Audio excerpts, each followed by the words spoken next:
Aman, Aman, Aman. Vous êtes sur Amani, nous couvrons Kolwezi et ses environs, la proximité est notre affaire. Partagez l'information de votre milieu, appelez-nous au 097 077 70 86 ou au 097 000 972. Amani, la chaîne de la paix.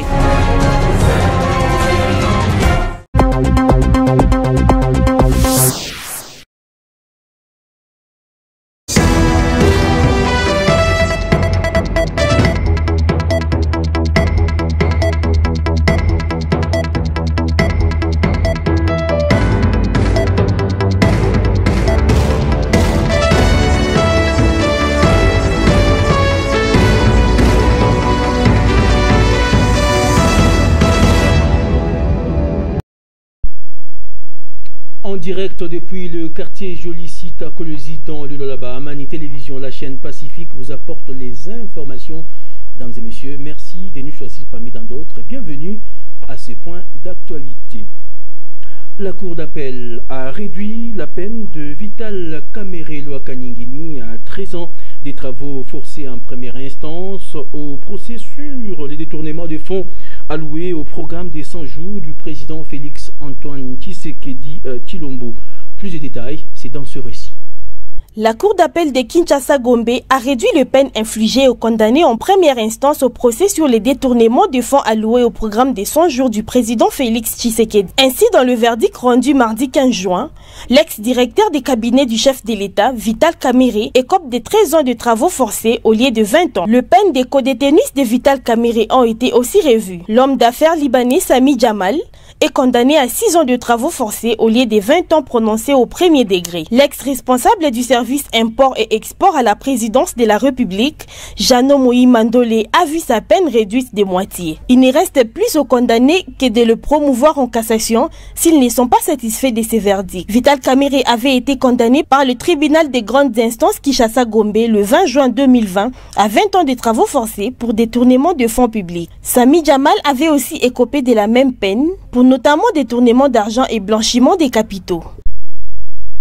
Autre chose à présent, rendons-nous à la première institution en province. Nous sommes à l'Assemblée provinciale du Lualaba où une proposition d'édite portant fixation des conditions de sécurisation des terres agricoles dans la province du Lualaba a été analysée par les députés provinciaux. C'était le mardi dernier. La dite proposition vient résoudre les conflits entre communautés locales et les occupants miniers. Plus des détails, c'est avec la presse de l'Assemblée provinciale du Lualaba. Étant donné que les difficultés majeures s'observent dans le secteur agricole au Lualaba, une proposition d'édit portant fixation des conditions de sécurisation des terres agricoles a été analysée par les élus provinciaux ce mardi 15 juin. Ainsi, l'auteur de la dite proposition d'édit, l'honorable Mouchaïla Shimata Weber, en a donné le bien fondé. La proposition d'édit portant fixation des conditions de sécurisation des terres agricoles dans notre province rappelle à cette dernière ses prérogatives légales et la nécessité de créer et d'organiser un cadre agricole ainsi qu'un conseil consultatif provincial de l'agriculture pouvant servir de cadre de concertation en vue de donner des orientations relatives à la sécurisation des espaces agraires et foncières des terres agricoles en faveur des communautés locales et des exploitations agricoles pour une bonne gestion de ces secteurs. Le président de l'Assemblée provinciale du Lualaba, l'honorable Louis Kamweni Tumbu, a appuyé cette proposition de loi qui vient sécuriser les terres agricoles lualabaises. Donc, à travers cet édit, il est proposé maintenant des organes qui vont se concerter chaque fois qu'il sera question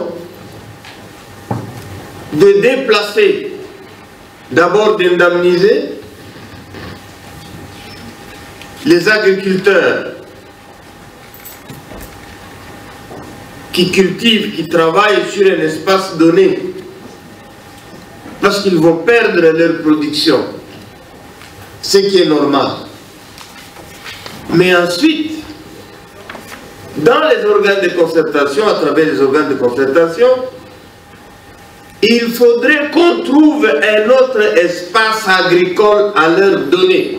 Au cours de cette même séance plénière, l'honorable président Louis Kamoni Tumbu a recadré ceux qui spéculent autour de l'absence du gouverneur Richard Mouyej.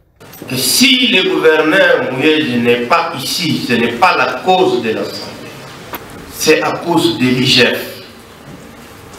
Notons que le procès verbal numéro 15 de la séance plénière précédente a été adopté moyennant quelques amendements. D'une institution à une autre, rendons-nous à présent au gouvernorat des provinces pour vous dire que un protocole d'accord vient d'être signé entre la province du Lualaba et la fondation Bill et Melinda Gates. Ce partenariat aura pour objectif financer la vaccination des enfants dont l'âge varie entre 0 et 5 ans. C'était à l'issue d'une réunion par vidéoconférence entre la partie gouvernement provincial représentée par Masuka Saini Fifi et la partie Belinda et Bill Gates. Plus de détails, c'est avec la presse du gouvernorat du Lualaba. La province du Lualaba et la fondation Bill et Melinda Gates ont signé un partenariat pour la vaccination des enfants contre plusieurs épidémies. La signature du partenariat entre les deux parties a été faite sur vidéoconférence ce mardi 15 juin 2021. Cet engagement aura pour objectif appuyer financièrement les campagnes de vaccination des différentes maladies qui touchent souvent les enfants dont l'âge varie entre 0 et 5 ans. Les détails de cette initiative ont été fournis par les gouverneurs intérimaires. C'est un grand événement aujourd'hui. D'abord, d'entrée de jeu, nous remercions Dieu pour cet événement et remercions la fondation Bill et Melinda Gates qui a voulu, par l'entremise de la signature de ces mémorandums d'entente entre le gouvernement provincial du Lualaba et la fondation Bill et Melinda Gates, de pouvoir faire un don à la province du Lualaba dans le cadre des vaccinations des enfants de 0 à 5 ans. La vaccination qui va dans plusieurs maladies, rougeole, polio, la fièvre jaune, ainsi que les autres vaccinations que la Fondation met toujours à la disposition de certaines provinces dans l'Afrique et dans le monde. Et cette fois-ci, c'est MAU qui vient d'être signé entre la province et la Fondation, nous donne une ligne de financement de plus ou moins 400 000 $ qui va être attribuée à la province du Lualaba pour nous permettre de vacciner beaucoup plus d'enfants, mais qui va aller à un montant de pratiquement 1 500 000 $ qui sera donné en 2021, 2022 et en 2023. L'autorité provinciale a par ailleurs avoué que le Lualaba prendra en charge la deuxième étape de cette campagne. En 2023, ça sera pratiquement 15% que la Fondation va donner et le reste sera donné par la province. Et c'est là il faut une participation active de la province, en particulier des autorités. Donc nous allons suivre cette fois-ci de très près. Fifi Masuka Saini a aussi invité le parent à recevoir les prestataires pour que toutes les couches des enfants, qu'ils soient de n'importe quelle confession religieuse, soient protégées. Autre chose à présent, le commissariat du gouvernement en charge des affaires humanitaires, genre, famille et enfants a organisé le mercredi 16 juin une manifestation à l'occasion de la journée internationale de l'enfant africain où plusieurs enfants ont pris part à ces assises. Charme Katembo nous en dit plus. Accélérer la mise en œuvre de l'agenda 2040 pour une Afrique favorable aux enfants, tel est le thème de la Journée internationale des enfants africains, commémorée chaque 16 juin de l'année. Organisée dans la salle Joseph Senta, on a noté la participation de plusieurs personnalités, parmi lesquelles Fifi Masuka Saini, vice-gouverneur et gouverneur ad intérim du Lualaba. Notre pays, la RDC, est un cas flagrant des violations des 10 aspirations de l'agenda 2040. Et nous constatons des enfants soldats, l'exploitation ou le travail des enfants, le viol sur enfants et j'en passe. Mais du moins, nous gardons espoir qu'à l'allure où vont les choses, tous ensemble, nous parviendrons à arrêter ces fléaux, comme le veut son Excellence Félix Antoine Tshisekedi Tshilombo, président de la République démocratique du Congo et chef de l'État, en installant un État de droit, en luttant contre les guerres dans la zone est du pays et en amenant la gratuité de l'enseignement de base. À la parole, Nathalie Lundangandou, commissaire générale du genre, a donné l'historique de la dite journée. J'exprime ma gratitude avec ma très haute considération à son Excellence Fifi Masuka Saini, vice-gouverneur, gouverneur acte intérim de la province du Lualaba, pour sa sollicitude et son implication personnelle dans la bonne tenue de cette célébration. La journée internationale de l'enfant africain que nous célébrons ces jours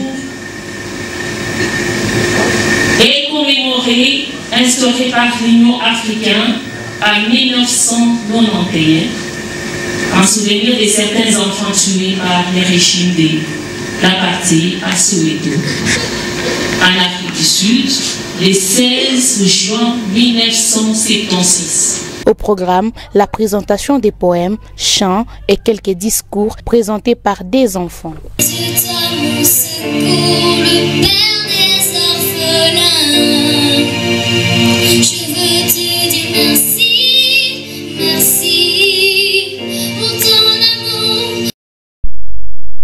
Toujours sur ce même chapitre, la célébration de la journée mondiale de l'enfant africain est un événement annuel qui commémore le massacre des enfants de Soweto en 1976 par le régime de l'apartheid. Ici à Kolwezi, le secteur de Loulou a organisé une manifestation pour marquer cette journée. Ce que nous dit ici grâce à Chimbadimbombo. À l'occasion de la journée mondiale de l'enfant africain célébrée le 16 juin de chaque année, le chef secteur Loulou, ici représenté par Madame Mangui, chargée du genre famille et enfants, a réuni une bonne partie des enfants du secteur dans la salle de fête Lima Force afin de marquer cette journée. Dès l'entrée des Jeux, Madame Mangui a prononcé un mot d'ouverture. Chers enfants africains, la célébration à cette date d'aujourd'hui, 16/6/2021, par le secteur de Loulou, période où le président Antoine Tshisekedi Tshilombo a la présidence de l'Union africaine.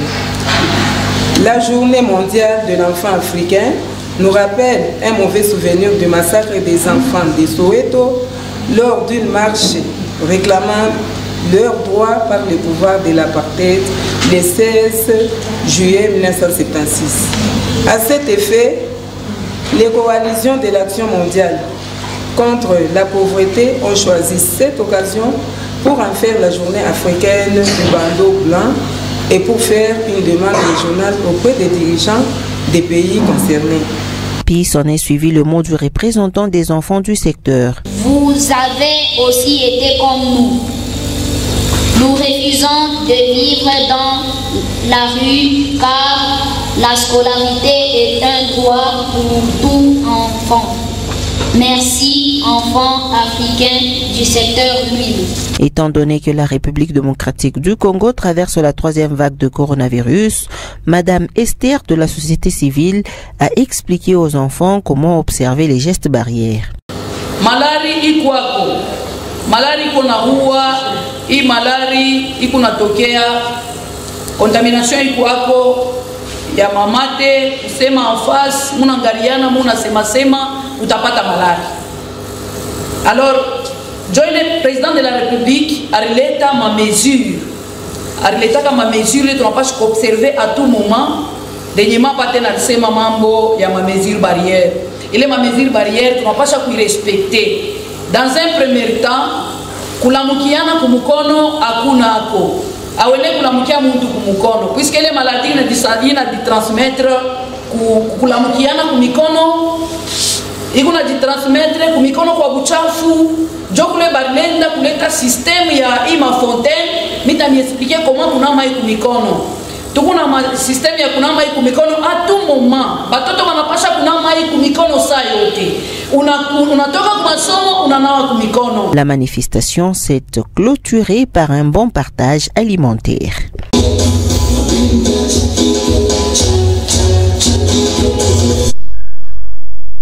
On parle infrastructure à présent dans ce point d'actualité. Début le mardi 15 juin 2021 au centre-ville de Kolwezi, des travaux dénommés la ville sans trou par l'Office des voiries et drainage du Lualaba, OVD en sigle. Ces travaux consistent à boucher les trous perspectibles sur certaines artères de la ville de Kolwezi. Ce que nous dit ici Shunangoy Shimikolo.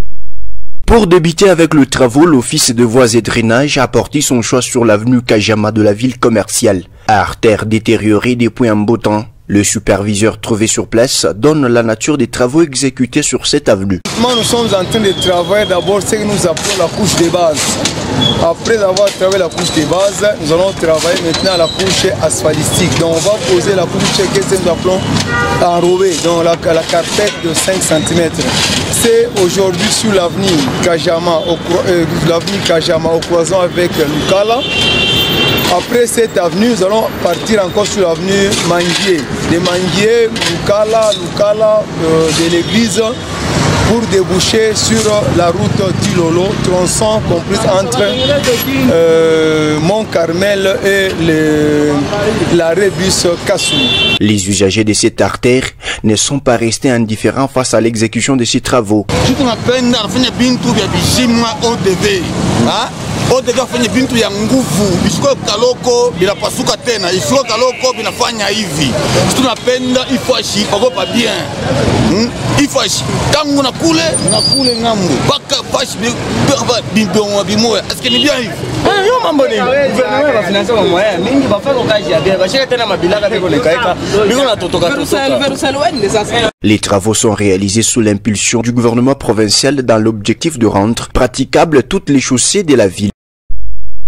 Quittons le centre-ville de Kolwezi pour nous rendre à la cité Jekamine Kapata. Question de vous dire que les habitants de ce coin de la ville de Kolwezi, précisément c'est là qui résident au bloc A4 et A5, sont dans le noir il y a de cela 8 mois. Après tant de démarches menées, aucune solution n'a été trouvée. Plus de détails dans ce reportage. 8 mois jour pour jour sans énergie électrique à la cité Jekamine Kapata, précisément au bloc A4 et A5. Les habitants de ce coin de la ville de Kolwezi se disent pénalisés par cette coupure. Malgré les démarches menées aux services compétents, leurs yeux restent braqués sur les autorités provinciales afin qu'ils soient rétablis dans leurs droits tout en les reconnectant au réseau. Tutasema ni injustice ou bien mwalomba nini kubwa kubwa tunalomba tuko na moto tuko na mabalabala bien watone kuna shiuma shitu kubantu yo ntembeka pa mkwe poser na ma 2000 besho tubeba na ma 2000 na ma 2500 bila tubeba mais moto tunana pesa sana batone ko huruma mabalabala mamoto unashinda kupita moto tuna ngama mabalabala isha kwa labika paka muchunge bafanga ma démarche baenda kule kusikomini muchunge beba paka 2000 tunapeleka 3000 tunapeleka mais moto nya kuiona atuyoni. Ici est de noter que la cité Kapata est située à plus ou moins 12 km de la ville de Kolwezi. On parle sport avant de boucler avec ce point d'actualité sur Amani Télévision. Constant Omari Selemani a rendu officielle sa démission à la tête de la Fédération congolaise de football, association FECOFA en sigle. Ce mercredi 16 juin 2021, le patron du football congolais quitte la fédération après 18 ans de règne. Ce que nous dit ici Cléophas Ngongo Mirambo. Constant Omari Selemani a annoncé ce mercredi 16 juin sa démission au poste de président de la Fédération congolaise de football association, et c'est à 6 mois des élections à la tête de l'instance fêtière du football congolais, auquel il avait d'ores et déjà affirmé qu'il ne prendra pas part. Il avait d'abord réservé la primeur aux autorités politiques et aux joueurs de l'équipe nationale lors du stage de Tunis début juin. Mardi 15 juin, il a conféré avec les présidents des ligues et autres entités subdélégataires avant d'officialiser la nouvelle ce mercredi. L'homme qui aura régné plus de 18 ans à la tête de la Fédération congolaise de football association s'en va également à 3 mois de la mission commando assignée à Hector Cooper afin de qualifier les Léopards à la Coupe du Monde Qatar 2022. Une année sombre pour Omari qui s'est vu également être débarqué à la vice-présidence de la Confédération africaine de football et à l'exécutif de la Fédération internationale de football association. Sous sa présidence, la sélection nationale a remporté 2 championnats d'Afrique de Nations en 2009 et 2016 ainsi qu'une médaille de bronze à la Coupe d'Afrique de Nations en 2015. Il pourra également bomber sa torse avec 8 titres continentaux des Mazembe. En sus, une finale de la Coupe du Monde des clubs, mais aussi une finale de la Coupe du Monde des clubs. C'est par cette note sportive que nous bouclons ce point d'actualité sur Amani Télévision. Si vous l'avez aimé, dites merci à l'ensemble de l'équipe rédactionnelle de la chaîne Pacifique. Merci mesdames, merci messieurs.